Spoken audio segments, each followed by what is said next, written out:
Hey guys, Joonas here, the founder of EduLorder. Welcome to this month's update. So the agenda, as always, I'll go through the results for the previous month, and a big topic of discussion in the last two weeks in the media has been the proposed legislation to change a bunch of things in the betting industry in Australia, including potentially banning all promotions across the board. So make sure to just stick around for that part 2 of this video, where I'll go through the proposed changes and also give my opinion on where I think the right balance might be. Results in June, racing just under $2,000 profit, definitely below our averages of more like over 3. Same game multis, just under 1,000, also a bit under our averages of more like 1.5. Bonus bet tips converted at about 70%, long-term converted about 100. Momentum alerts, 1.53% profit on turnover. Long-term, we're winning more like 3%. So across the board, a pretty disappointing month. We just had too many close calls. We had, especially in the golf, we had a ridiculous amount of big firmers, 26 into sub twos. We had 9 into $1.10, but they just didn't get over the line. But that's punting. That's what happens. The variance sort of comes through. The edge comes through long term, as the long term members know. Looking at the daily results, so sort of a decent start to the month, and then a pretty flat period here, and then a couple of okay days towards the end of the month, and then same game multis. I'll move this out of the way. Decent until the last few days of the month there. Bonus bet conversion. So we had 126 tips, 12 winners, 26. If you were betting them or backing them with cash, you would have lost at 20% on turnover. And it was, as I said, golf was really the main one that dragged this down. Racing performed pretty close to 90% turnover.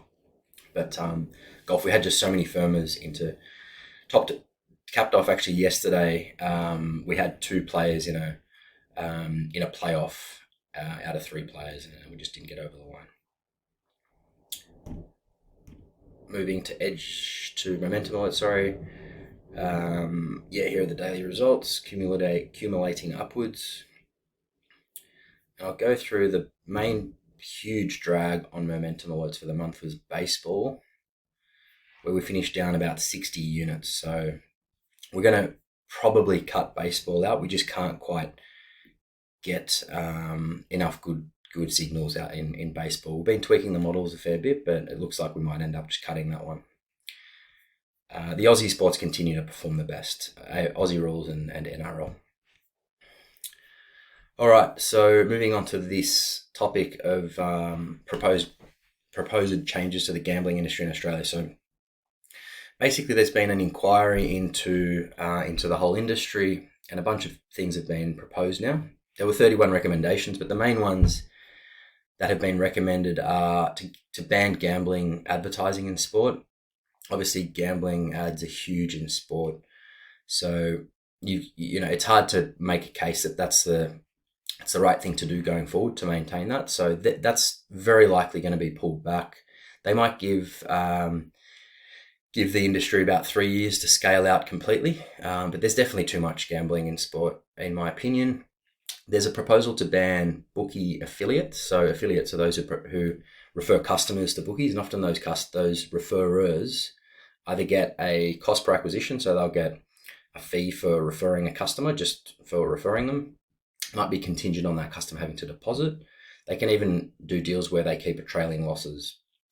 So I'll go through my opinion on that in a moment. But long story short, I think there are some affiliate businesses that perform very well and ethically. There are others that are pretty dodgy. So I think they need to just sort of dig into that a little bit. There's also a proposal to enforce minimum bet requirements on all markets. So at the moment, as many EduLorder members would know and Momentum Alerts members would know, if you're winning too much, you start getting the bookies start restricting how much you can bet, down to actually ridiculous amounts, like maximum bet 13 cents on a price of $6 and that sort of thing. So it would be awesome if there was a minimum bet requirement, just like there is in racing, but imagine that on all markets that bookies have. And so that's been proposed. There's been a proposal for a national gambling ombudsman, so just one centralized office, if you want to call it that, who regulates the entire industry at the moment. It's very fragmented, and a lot of these people in that space, they're not well enough informed into the industry itself, so they struggle to make the right decisions in the right time. And then there's this proposal to ban all inducements, including their deposit offers, their bonus back insurance, etc. So I'll go through that in a bit more detail soon. So just to sort of zoom back a bit, just looking at the history of bonus bet promotions in Australia. So about 4 years ago, the advertising of bonus bet promotions to non-customers was outlawed. So previously, you'd be watching TV and you'd see a sports bet ad, and it'd say, "Hey, deposit $100 and we'll give you $100 of bonus bets," or they promote whatever promos they have in racing or sport. In May 19, they banned that, so that Sportsbet and all the other bookies can only promote those promotions to people who have already joined their service. And I think that was a good step forward. Since then, as I mentioned, there's a lot of fragmentation in the market. So the rules and regs really vary state by state and territory by territory. So this is kind of like the last two slides ago, but it's just got this additional information here on which I'm going to go into now. So there's a proposal to ban all inducements and promos, but my question is, are they all equal? So the way I'd categorize them is there are two types. There are the deposit offers, and then there are the insurance promotions. And I would put them into two categories in terms of how customers find out about them. There's nudging a customer, and then there's customer discovery. And I'll explain what I mean by that in this next slide. So deposit offers. So this is where you join a bookie, and then they send you an email, an SMS, or a push and say, "Hey Johnny, deposit $100 and we'll give you $100 of deposit offers." So that's what a deposit offer is. And the push method of communications is when they directly send you an SMS, a push notification, or an email. So they're pushing you, they're going ding to try and get you to deposit. I'll put across here, I think that behavior can go because it is literally incentivizing someone to deposit money. Then there's a discovery method. That's when someone's logged into that bookie and they notice they might notice a little banner in there on the website or on the app, and they say, "Hey Johnny, just so you know, if you'd like to deposit $100, we're going to match it with $100 of bonus bets." In my opinion, that can go as well. We could outlaw that. Because they're incentivizing depositing money, and you can question whether someone has that money at the time. So, in my opinion, that can go. Then insurance promotions. So these are really the goals of these for the bookie for the punters. One is to give the punter some insurance value, give them a little bit of edge back. Kind of even most markets have 10, 20, 30% of margin in them.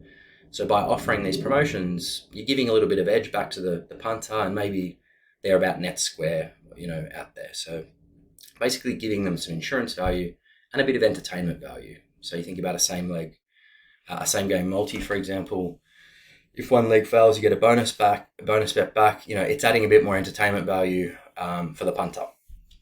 So those sorts of promotions, if they're pushed to a customer, I think they can go. I think this pushing is the real needle mover here. Peter, and I'll just jump to the next slide quickly, but I'll come back. So Peter Murphy, she's running this whole inquiry, and she talks a lot about nudge behavior of these promotions, and that's really the heart of the problem.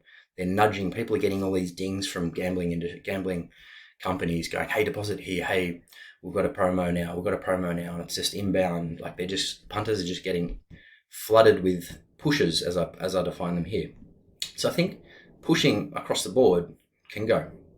Just leave people alone. If they want to go into their app and have a bet, and then they discover a promotion, that's cool. So that's why I don't have an X in this box. So I think all promos can I think all deposit offers can go, because they are literally incentivizing someone to deposit.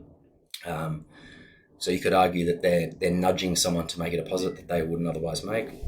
I think insurance promotions can stay, but only through this discovery method. So if the punter is actually finding it in the app, and they've got to get rid of the dinging of sending SMSs to people. I've got a friend who just sort of 4 weeks ago, he hadn't had a bet for over a year, and 3 hours before Origin Game 1 started, he got an SMS from one of the major bookies, and it said, hey, whatever his name is, and if you deposit, it was if you have a bet on the State of Origin tonight, and it's a same game multi up to 3 or more legs. If one leg fails, we'll give you up to $100 of deposits back, bonus bets back. And that got him. He explained that to me. He said he hadn't had a bet for over a year, but he saw that notification and he wasn't going to bet that night. But he was like, "Oh wow, okay, that's cool. I might actually have a bet." So that nudging behavior can go, in my opinion. Then just going to this slide that I already jumped into. Yes, so she's running the investigation. She's doing a really great job. And as I mentioned, she's talking about the nudge behavior being one of the key things that they're trying to reduce. So nudging someone to bet when they otherwise probably wouldn't. So in summary, my personal opinions, here. So gambling, advertising, and sport, I think it could be scaled back at least 80%. Obviously, we've got to give the industry some time to look for other revenue streams. So that can't just be cut straight up. So 3 years is earmarked as a time period over which it might be scaled back, and I think that's reasonable. Bookie affiliates, I think there are legit operators, and primarily the legit ones are actually disclosing that they get paid to refer customers.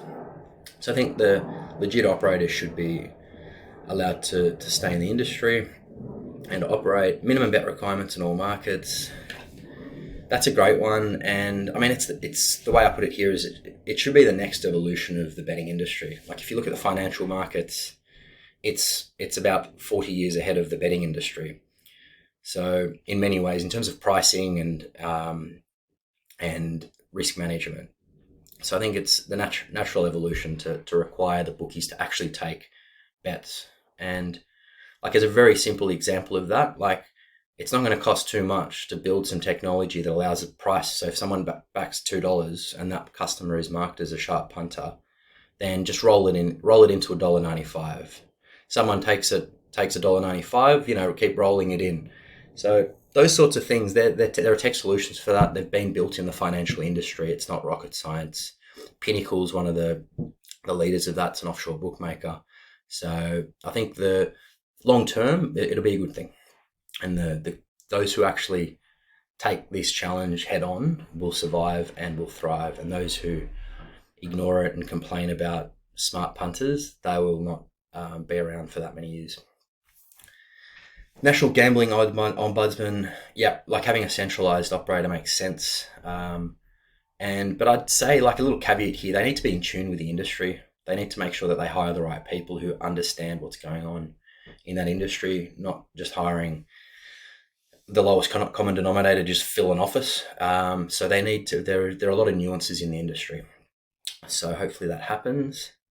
Inducements, look, I've broken it down here, but I'll summarize it in words very quickly. So deposit offers, I think they should go. The promotions that give you some insurance value, whether they're in racing or sport, they should be able to stay. However, bookies shouldn't be allowed to send you emails and notifications and SMSs to try to make you aware of such promotions.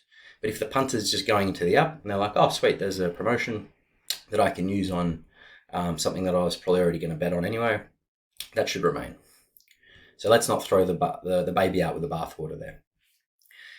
Sixth point I've added here is there is definitely some concern, and we've seen it from feedback from members, that offshore bookies are starting to hit up Aussie customers around what that, promotions that they are still going to be able to offer in the future. So I think we've got to summarize, I think we need to find a right balance. There are definitely some good, some really great recommendations here being made. But there needs to be a balanced approach as well. And so that's where I stand with kind of those key elements.